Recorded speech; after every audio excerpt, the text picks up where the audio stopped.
Let me hit start recording. There we go. We are ready to go for New Comic Book Day. This is where I'm at in my reading of the Mountains of Madness manga.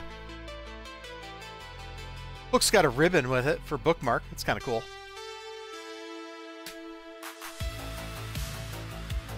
One of these days I'll finish reading this thing. It's just big. It's just a big book. And today, for New Comic Book Day, got a little stack, not a big stack, and I got a little story to tell with the stack.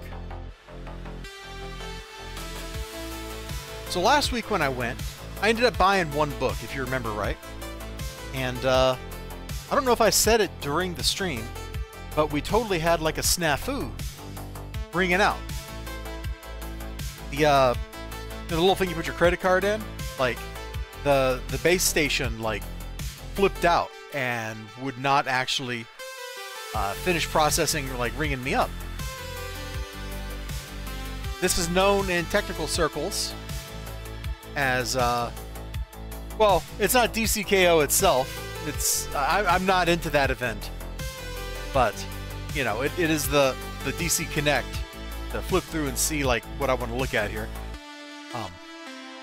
And while I was checking out, like he had to restart it and stuff, so he ended up billing me twice for like $4.99 for the book I bought last week, which was that was the Harley Quinn Elvira book, if I remember right, which was really funny. I got a review of that. I don't know if it's out on YouTube yet or not. If not, it'll be crud. I left my piece of paper with all those the schedule downstairs in my bag. Oh well. Let me just look, because I totally recorded a review of that after I binged all this Hyde Street stuff for Halloween. What is that going up? Let's see, there's Hyde Street 8. Sisterhood number 2. Oh, I'm going the wrong way. I'm going the wrong way, YouTube.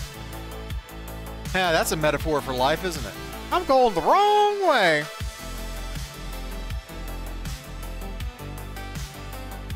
I hate YouTube's UI for managing stuff. Let's see. Hyde Street 9. At the Mountains of Madness. Oh, here we go. Harley Quinn Elvira number 1. So that's on the 26th is when that's going to go live. So it's this coming Sunday. It was pretty funny. I'm looking forward to issue number 2. But anyway, that book I got charged twice. So he only we worked it out, so I didn't pay for one of the books today. So I guess he rang it up and gave me a discount or whatever. I don't know how that kind of stuff works on point-of-sale systems. Because I'll be honest, it's been 20-something years since I've worked in retail. So anyway, kind of a funny story, just like the vagaries of technology, right? Like, because what did he do when the little machine messed up? He turned it off and back on again. Uh-huh. That's right. Apparently either me or the bin are on an X-Men kick, because here is another issue of X-Men, and another issue of X-Men, and another issue of X-Men. And you're like, elizibar, where are you getting all these crappy issues of X-Men? Look, one, I know what I'm getting into. I know they're not great. Two, when you go to Graham Cracker Comics on a Wednesday, that is New Comic Book Day, you get not one, not two, but 3 books for free out of the dollar bin, which used to be the 75-cent bin, which used to be the 50-cent bin. Inflation is killing us all.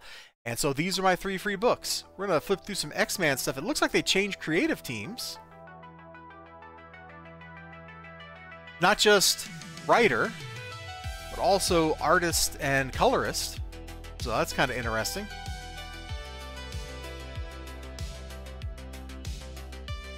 It's kind of hard to tell like exactly what a comic book company is thinking when they make their personnel assignments, because they seem to make really bad ones a lot of the time.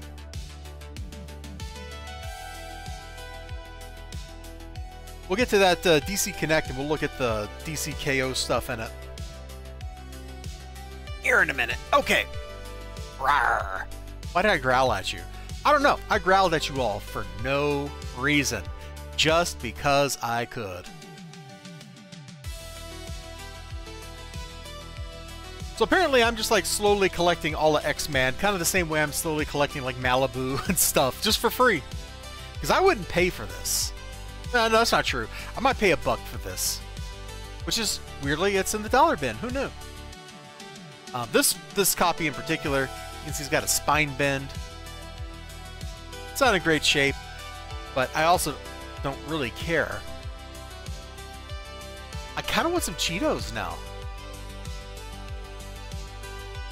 This 30-year-old ad just got me. What are we even advertising here? Nacho Cheetos? Yeah, Cheetos Crunchy Nacho. They're bursting with mega amounts of nacho cheese. Guys, they don't make that anymore, I don't think. Okay, that's not bad for a first page. If you open a modern Marvel book, there's a pretty good chance the first page is just going to be a wall of text or something. Like it's going to be like this, but it's on the interior first page of the book. And who wants that? Usually on the first page, you want to see something kind of interesting. And our hero down in a crouch, kind of cool. We flip over. I can't tell if we're in the middle of an action scene or if that's rain. Is that Dark Beast?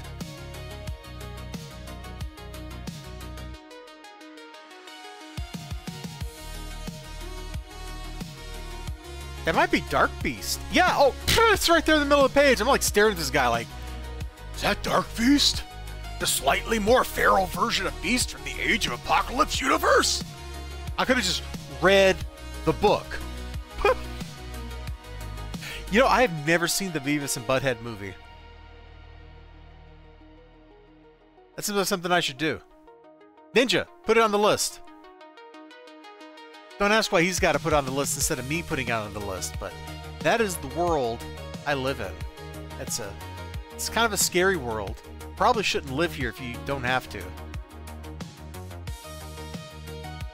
Or as Donny Osmond said to Danny de Ortiz, you live in a very strange world, Danny. That's how I choose to live my life. Movie reference. Well, TV show reference. Well, it's kind of fun to see Dark Beast show up. He's like one of the 3 characters from the Age of Apocalypse universe that's still hanging around Marvel after the universe went away. Nate Gray's the other one of them. And then, didn't Apocalypse's son, the big, like, gold dude, didn't he make it into the main universe, too?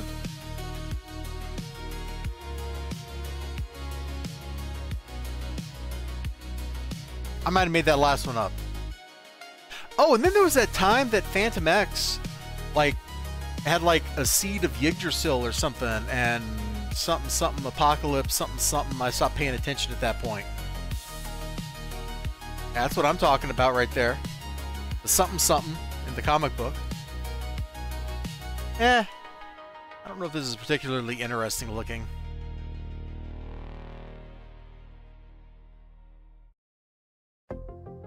Hubba. Oh, is he having an out-of-body experience? Yeah, he must be dying or something.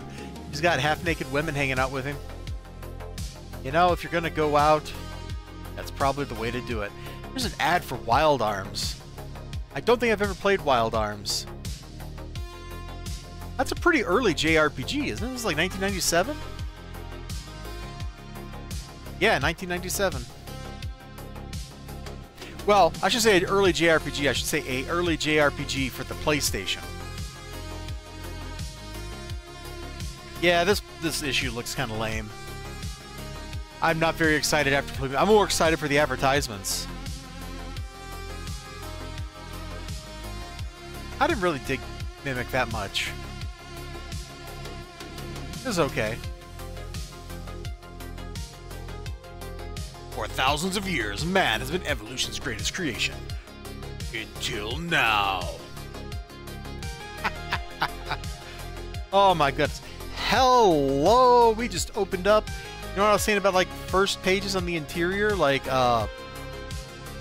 we got Nate Gray getting taken care of by not one. Hold on. Not one. Not 2. But 3 scantily clad ladies. It must be New Comic Book Day. Mimic might be your favorite Del Toro movie, XLG? Okay. Well, that's fine. Wait, didn't Del Toro do Pacific Rim? Who did Pacific Rim? Hold on. Hold on, we're looking this up now. Yes? Okay. Pacific Rim is my favorite Del Toro. Just saying. He also did Pan's Labyrinth, right? That was also fantastic. Pan's Labyrinth was visually just a treat.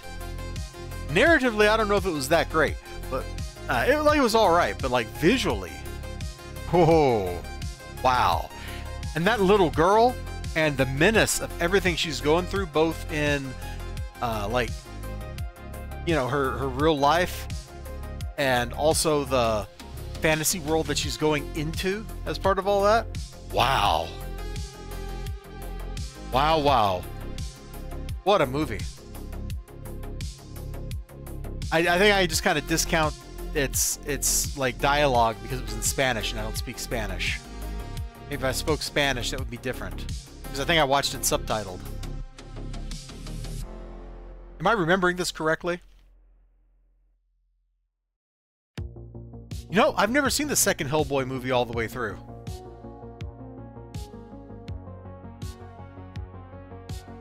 But the first Hellboy is pretty good. XLG says, I just like in Mimic. The authorities bypassing ethics and speed research because of diseases targeting the children. It's interesting, lol. Huh. Authorities bypassing ethics. Where have I seen that? Did something like that, was there something about, ethics and research a few years ago, maybe? You might remember something about that in the news. Anyway, that's enough politics. So I have no idea why Nate Gray is waking up from, I guess, the last issue where he appeared to be dying. Wait, that's the wrong issue. The last issue where he appeared to be dying, here in this place where like three nice-looking ladies wearing sunglasses inside, who are also mostly naked, are taking care of him. You know? I'm okay with that. Hey, speaking of movies I've never seen, I think I watched like 5 minutes of this when it was on cable in like the year 2001. And then I promptly never heard of it again, except I think of it and no one else seems to remember that Cole the Conqueror exists. But every time I watch Conan the Barbarian, I gotta point out, Thulsa Doom is a Cole villain, not a Conan villain. Why is he in this movie? Which is silly. I haven't even read a Cole the Conqueror story. Like I'm the big expert here. Like I'm so the expert. Ooh, look at me.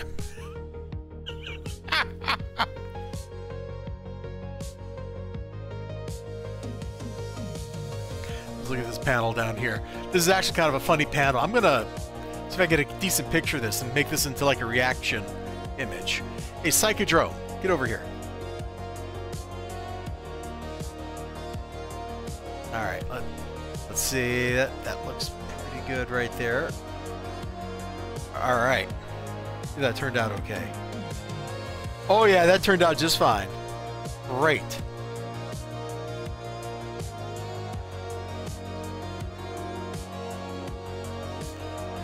Pacific Rim is a treat as well, says XLG. Such a labor of love. You've got me going through all the Del Toros now. Well, good. He has made a lot of good movies. Well, I should be careful with my language there. He's made a lot of interesting movies, many of them good. Ha! Tia Carrera. Man, there's a name. That's a blast from the past.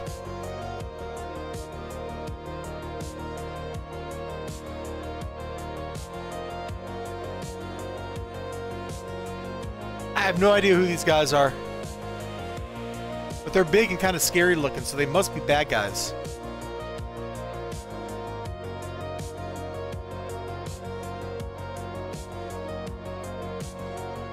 Choom. Choom. Most searched name of the internet, 1996, Tia Carrera. You know, if we collected metrics back then like that, you're probably not wrong. Probably not.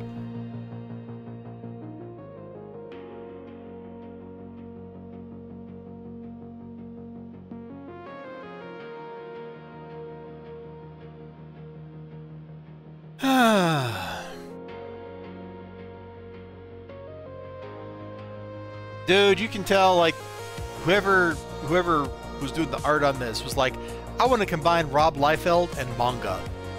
Look at this. Look at that panel right there. Oh, hey, we're about to get an ad break here on Twitch. Thank you for your advertising dollars. Those pennies mean a lot to me. But look at this dude's anatomy.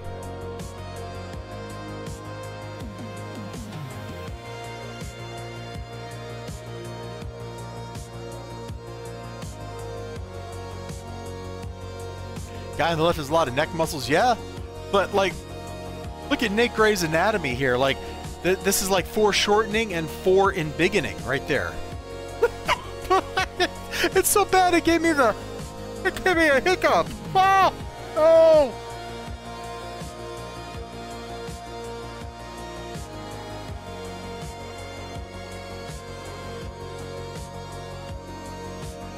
'96 might have been the second Wayne's World movie. I forget. Oh God! See, Nate Gray gave me the hiccups here. My shame will live forever. I'm sorry.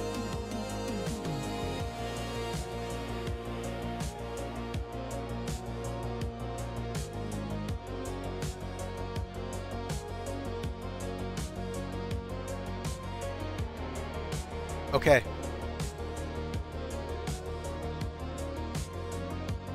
I think the hiccups. I think we've escaped. This is what happens when you do stuff live, man.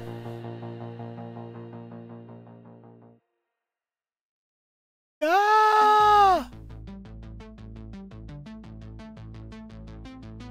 So he went from hanging out with like hot ladies to rescuing some kids, and who's she? That's not Jean Grey, is it?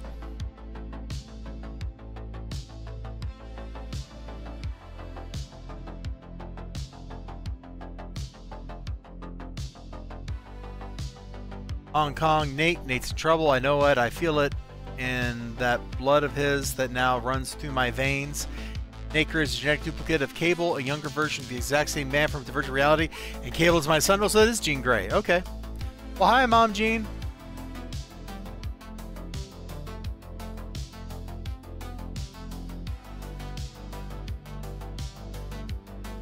Surely Ninja Weasel watched, this is XLG talking, the underfinanced TV series Relic Hunter, which was a Tomb Raider ripoff starring Tia Carrere. Never heard of it, except you probably mentioned it before.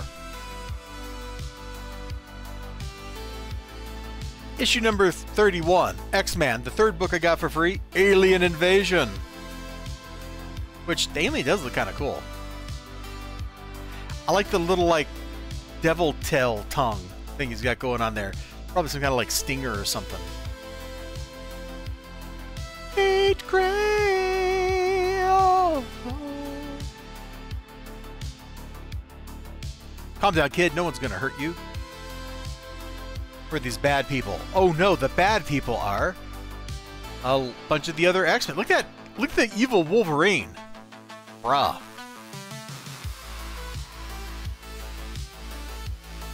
Dude, evil Wolverine's kind of cool looking. Only one man can send the forces of darkness back to heck.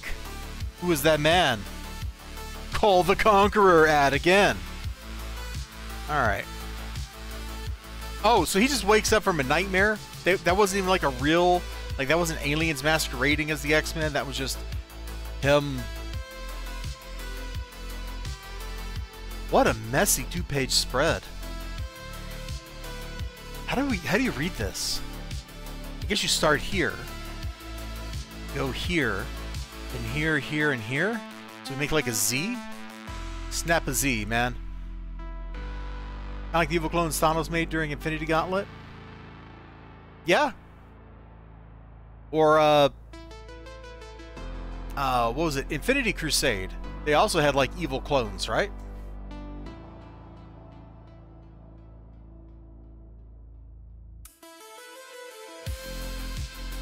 Wait, were there actually evil clones in Infinity Gauntlet? I remember the evil clones in Infinity Crusade, because that's where, like, Doppelganger from Spider-Man comes from. I think he was the only evil clone to survive, that. Or maybe it's not Infinity Crusade, maybe it's the one in the middle between Gauntlet and Crusade, The one that had the Warlock as the boss. Anyway. Yeah, they were cool looking, but it looks like those evil clones aren't even in this book. Like, that was just to suck us in.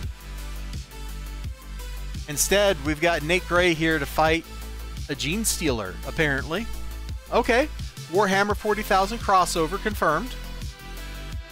This guy is definitely like a Gene Stealer cultist, like 3 generations in.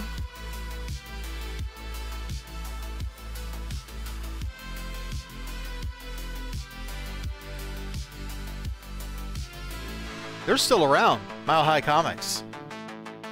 That's a real company. Oh, you know what? I just realized that business trip I was on out there, I didn't go to a single comic store, man. I could have went to Mile High Comics. I was in their neighborhood. Like, it would have just been like a 45-minute drive from where I was to where they're at, probably.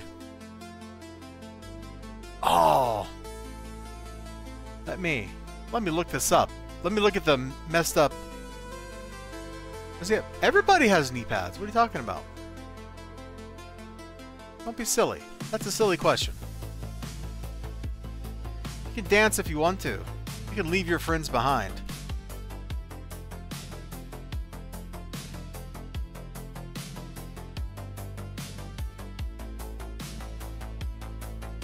Yeah, there's the one I'm thinking of. So where was that? Oh, that's kind of like downtownish Denver. Yeah. Probably a good thing I didn't do that. I would have hated that drive. Going into a city where there's people? Boo and hiss. Yeah, that's way further into downtown than I went.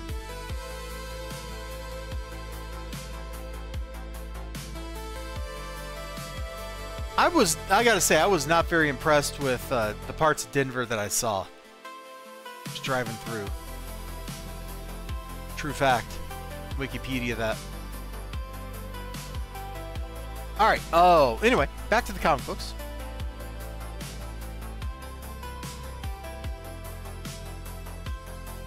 Oh, look at that digital blur on the alien right there. So one of the things Marvel did in like the early to mid 90s is they bought Malibu Comics because they wanted Malibu's digital coloring specialty. Because Malibu was the first comic company to start doing their colors digital instead of having somebody paint the colors in. And so Marvel would have picked up like all these graphical effects and stuff from, you know, early versions of Photoshop, like Photoshop 2. Because nobody else was doing this stuff back then. That started changing as the 90s went on and digital coloring became more and more common. But Malibu was totally the first ones to do it. And Marvel bought the heck out of Malibu. Oh, look at this dude's face. I would just like to wake up and see that looking at you every morning. That's called marriage. Right there. True love. Like Al Bundy, he looks at that every day and he's like, man, I haven't killed myself yet. Anyway, I digress. So he's fighting like an alien or whatever. That's kind of cool. Real sports, real cards, real free.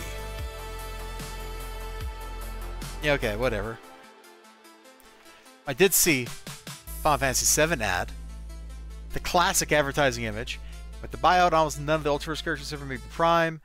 Time to time we were seen again. Some of them showed up a little bit. They did have that year where they did crossovers with between like the Marvel characters and the Malibu characters. But shoot, like Prime is pretty verboten, man. Because the guy that made Prime, he's a bad person.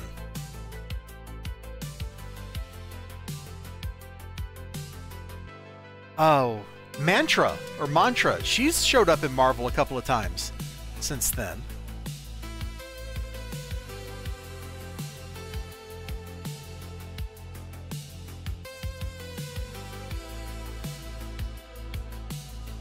But not that often.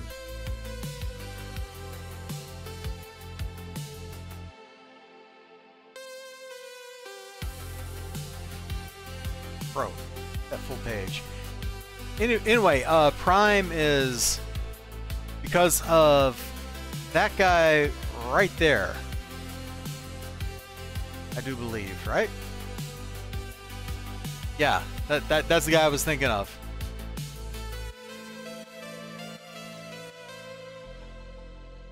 No, XLG. It's just a cool sounding name. Kind of like how there's like a character named Cyber, I think. And I don't think that character has anything to do with like cyber tech or anything. It's a cool name. So yeah, ever since that, Prime is kind of verboten, and people don't talk about Prime. Prime's not my favorite Ultraverse character. I actually really like Nightman, of all characters. Which is weird, because Nightman had a TV show that I've never watched. Oh, hey, maybe I'll watch Nightman while I'm traveling for business next year. That'd be kind of fun.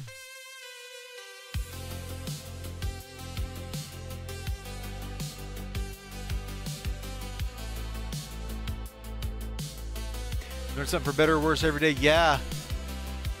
Yeah, I remember the Gerard Jones thing just because it happened like right around the time I was getting back into this and starting to do comic book stuff on YouTube. So that like stuck in my memory as like a, oh crap.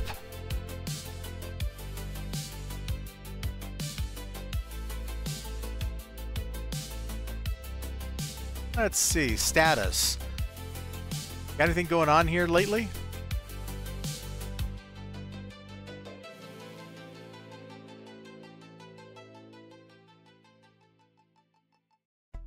Yeah, okay. Well, I guess we're totally not including anything here. All right, well that's great. But yeah, I enjoyed Nightman.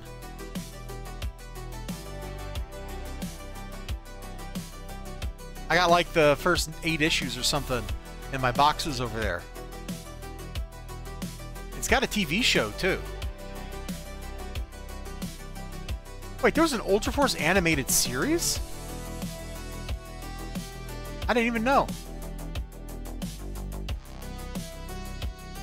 But yeah, I should totally watch... I should watch this sometime. It's not even that long, man. But I did a review of at least one of these issues of Nightman, where he was fighting like a werewolf or something, and I thought that was like pretty intense. I thought that was pretty good.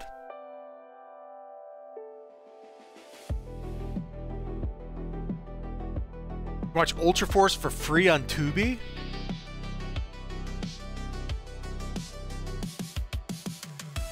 Ultraforce Tubi. I'd have to get a Tubi account, I guess.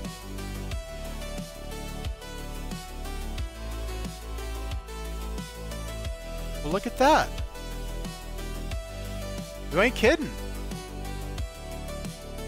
It'd be right there.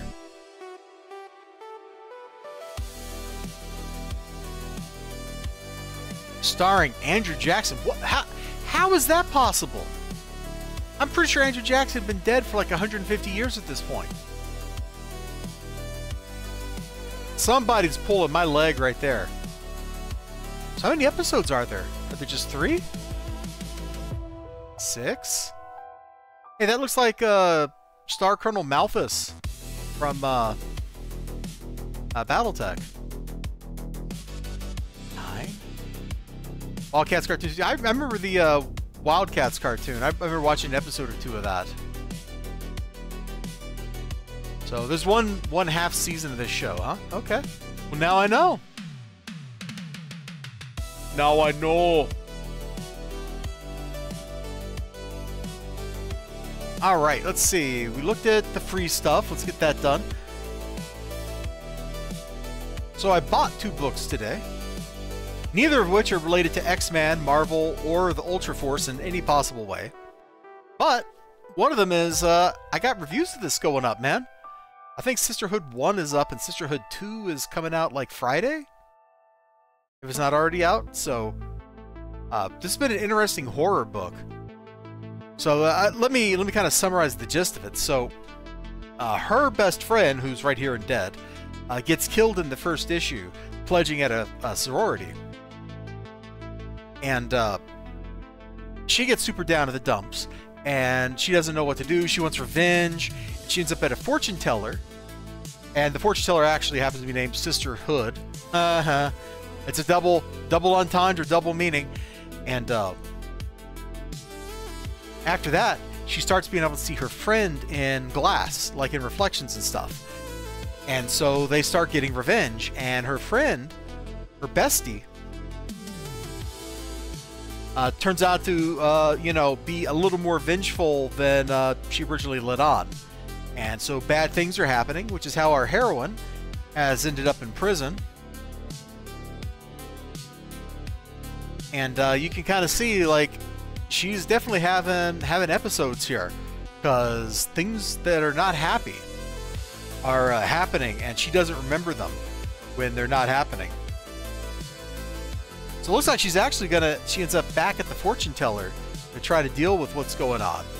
So this actually has me really excited, and I don't want to flip through too much of the book because I don't want to spoil it. But up to this point in the story, one person like fell off of a balcony at the sorority house onto a spiked fence and died. There was a car crash, like crazy stuff. It's happening. Also, says XLG, cute redhead. She is indeed. She's a brainy, cute redhead. Her friend isn't a brainy, cute redhead. Her friend is actually a blonde. But you know, small details, right? Let me reach under my desk here to where I got the books I've recently read stashed.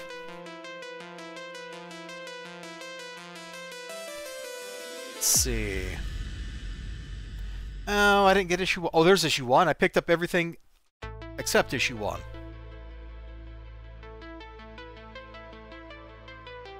Yeah, so here we go.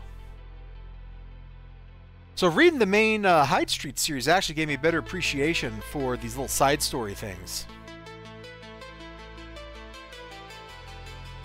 Yeah, so here they are, you know, going to college together.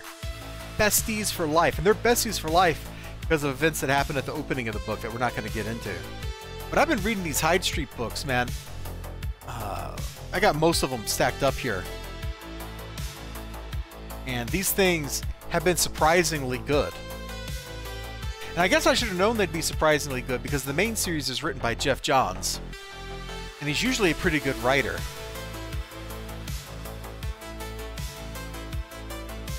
So there's reviews of all these things either already posted or coming up. Oh, here's from last week. This was really funny. The first couple pages were supremely funny, and then it gets less funny after that, but it's still pretty good. And I gotta warn you about the cover of issue number 9 here, because, woo, boy. My first impression of seeing this guy when he first showed up in Hyde Street was the Dr. Villain from BioShock, Dr. Steinman. Steinman, she said. We can finally solve the problem. What problem?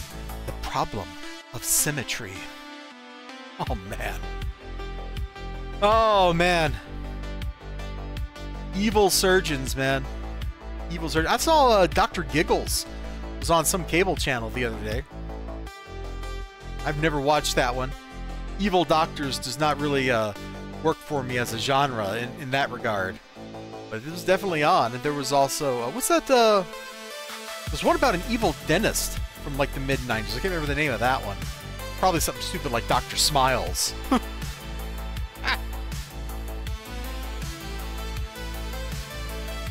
Feartober is nearly over.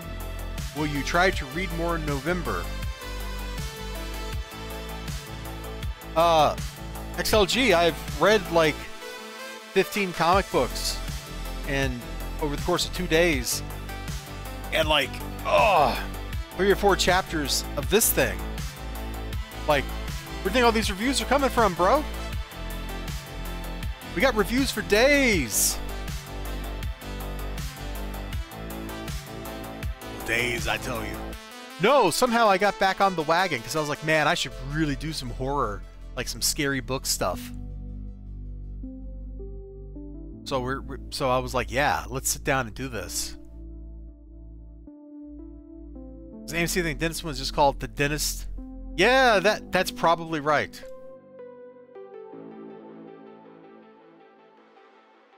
Well, like XLG, dude, like.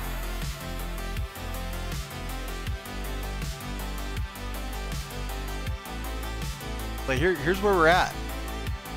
Like Hyde Street, Hyde Street, Hyde Street. Have you not noticed? Hyde Street, Hyde Street, Hyde Street, Hyde Street, Hyde Street 8. Sisterhood 3. Harley Elvira. Yeah, it was on the 26th. Hyde Street 9. At the Mountains of Madness. At the Mountains of Madness. At the Mountains of Madness. There's another... Oh, I haven't recorded yet. There's another At the Mountains of Madness for the chapter it was open to that I need to record and put up. Like...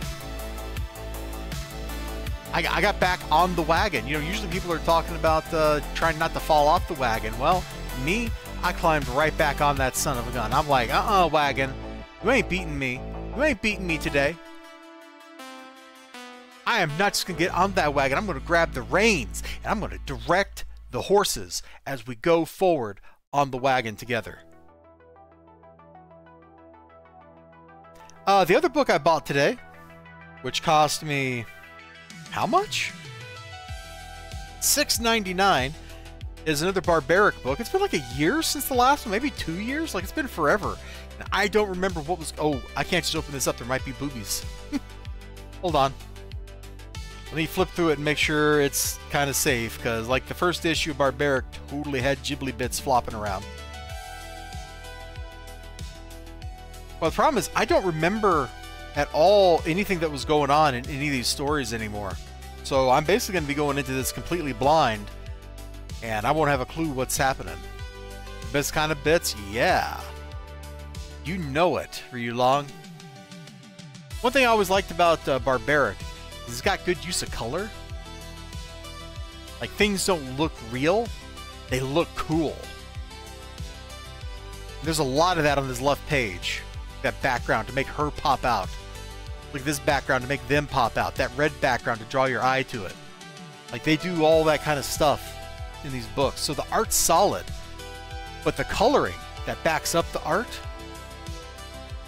is just fab. It's more manga than comic, really. Like, this is like something you see in an animation.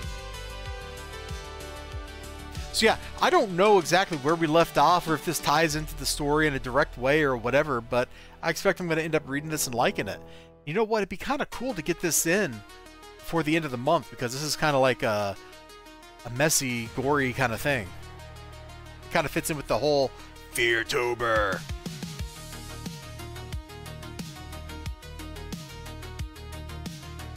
Also, Ryu Long, I know I said what I read what you said, but I didn't say hi. Hello. And DSX, Dr. Giggles might have been on AMC. I don't think I saw The Dentist on, but that sounds like the right name for the movie. So I didn't get into the DCKO stuff because if I remember right, it was like all blind bags or something, and that does not appeal to me.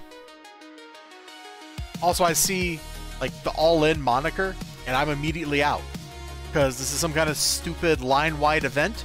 I'm not into line-wide events. This isn't the year 1991. That doesn't seem cool to me. I want tight little like stories that do something and go somewhere, or I want fully episodic content that is just like, here is the hero doing hero stuff, and the next issue, here's the hero doing more hero stuff, and you don't give me ongoing narratives that I don't really care about. And John... You know, I was going to poo-poo that, but like, Brandy Goodness is a new god. She's superhumanly tough and strong. And she's got like all that like mind messing stuff going on. So, you know, that's actually probably a pretty interesting fight.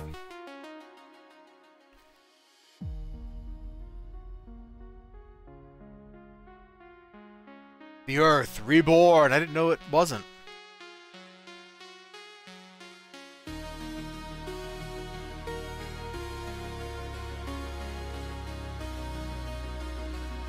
Absolute Wonder Woman and Batman. I still can't get over Absolute Batman having like his bat symbol being an axe. That's just so weird. Really, the Martian Manhunter comics are doing white Martians again. Like, we're just going back to stuff we've already done multiple times. There's really... Wait, is that Absolute? Oh, that's Absolute Martian Manhunter. Okay, they get a pass then. Oh, wow. Was that the Amazon Warrior version of the Wonder Woman standing in front of Batman? Oh, we'll go back. Back here somewhere.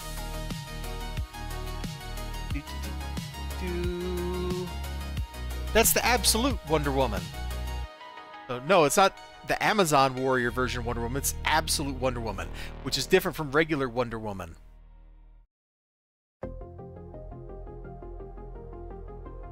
Just like that's Absolute Batman and not actual Batman. Yeah, she's all tatted up. You are correct in your observation.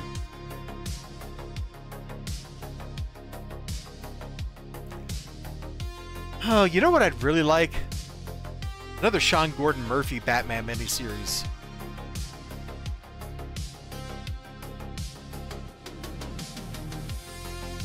Oh, I was gonna say, like, they're putting out another Killing Joke hardcover edition. Like, they just did one a couple years ago. But no, this is a reprint of the actual floppy comic, which will be worth basically nothing, probably. Oh my gosh. This looks adorable. Hold up. I gotta dig into this one. What is this? A Wonder Woman graphic novel. A few months have passed since Bonding Day, where... Oh, so it's like a series of young adult Wonder Woman stuff? That's cool. It's super cute, whatever it is. That looks like that should be a cartoon. And that looks like that should be an awesome cartoon, man. Why is Disney not make... Oh, because Disney doesn't own DC, that's why. Disney should get the rights to produce a cartoon. Get the animators that did, like, Gummy Bears in the 80s to come back out of the grave and have them do a cartoon. It would be great.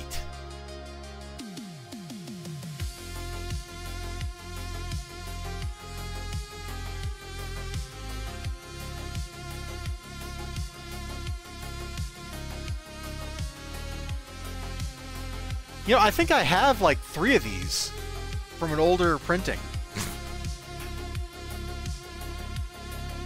Oh my goodness.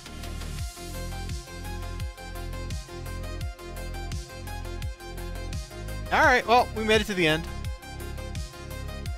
Hey, the Superman movie. We watched that. That was okay. I think if I start thinking about that movie too much, I will find like plot holes that I can drive like big truck through. Well, I think that does it for New Comic Book Day, guys. Thanks for joining me for that. We'll get up to some other stuff here in a minute. I don't know what exactly yet, but we'll go do something else. You got any last thoughts about any of this stuff that we looked at today? Because we looked at some really we looked at some stuff that may not be all that interesting back there, and then we kind of sped through you know, the other stuff. A crossover artist covers both Marvel and DC and indie comics. At this point in my life, I think I read more indie books than I do mainstream books. I just find them a lot more interesting. I don't know. Like, I don't get excited for big events because I've seen all the big events already. Cool pickups, thank you. Like, really?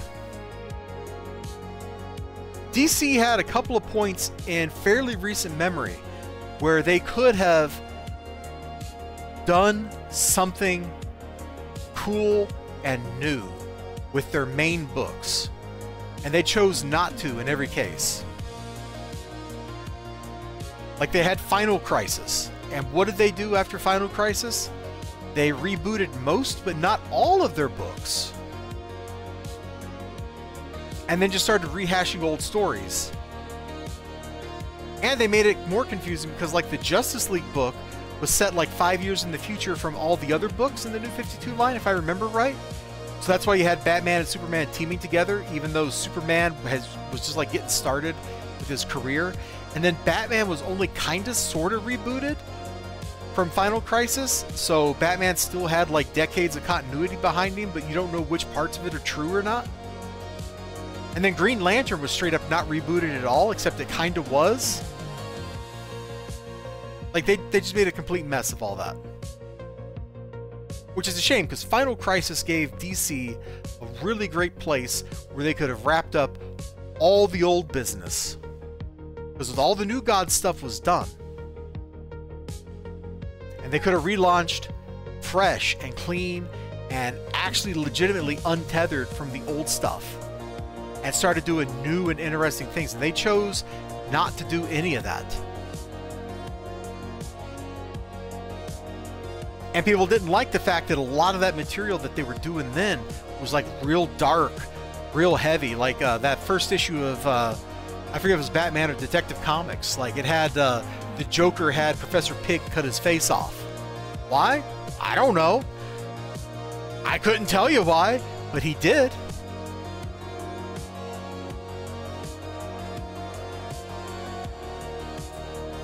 I think I already own Injustice, like on the PlayStation 3 or something, dude. Like, don't. I don't play fighting games like that anymore.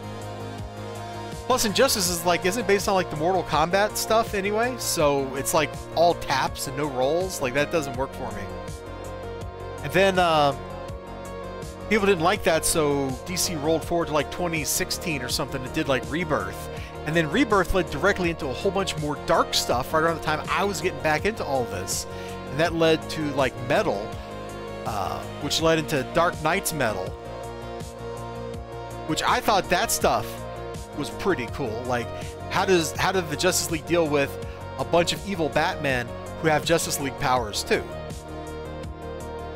And then how do you deal with like the evil Joker Batman who also has like puts his brain in Dr. Manhattan's body? Like, how do you deal with somebody who is just ascended to omnipotence? Like, there's all sorts of really crazy stuff there. And when they got done, I thought they were going to reboot like the whole DC universe and set it on like a new Earth and just start over with all new continuity and stuff. They didn't do any of that. They're still building on the same tired everything that they were doing before. And Absolute, the event that I'm not into because it's spin-off stuff, is at least trying to do something new. And I gotta give them credit for doing something new with that. Like, that's kind of cool that they're putting in that kind of effort. I appreciate it. I just don't know why they can't do that with the mainline books. Because at some point, they're going to drag the Absolute characters into the main DC universe, because that's what DC does. Like 2 years from now, there's going to be Batman, where like Detective Comics 1212, starring Absolute Batman. You'll have like the Bruce Wayne off or something, and so you have Bruce Wayne versus Bruce Wayne from different universes, and we're supposed to care about this. Like, I kind of, that's the kind of stuff I think about when I see, like, we'll make a new universe, is like, I'm looking at down the road, like, is this going to matter at all? And modern American comics have decided that nothing actually matters, because they throw continuity away when they shouldn't, and then when they have a chance to throw it away legitimately, they don't. Call it Formula Wayne and make it fast-paced. Hey, yo, or Ron. But I will give DC some more credit for the new Age of Heroes stuff. At the time, I was only really into Silencer because I thought it was super cool. But having read some of that other material in those 80-page giants that they were making for a couple of years, it all was actually pretty interesting and pretty good stuff. And I wish they had kind of stuck with what they were doing. But it didn't catch on. They threw it away. And we're all kind of back to where we were before. Alright, guys, I am going to take a break here because I feel like I might start losing my voice if I don't take a little break. And I'm going to go get a drink of water. I'm going to stretch my legs. And when I get back, we will play some game. I don't know what yet. Oren's phone is dying. Man, that sucks, dude. It's all that salt air, no doubt. Alright, I will be right back. Let me put the BRB up.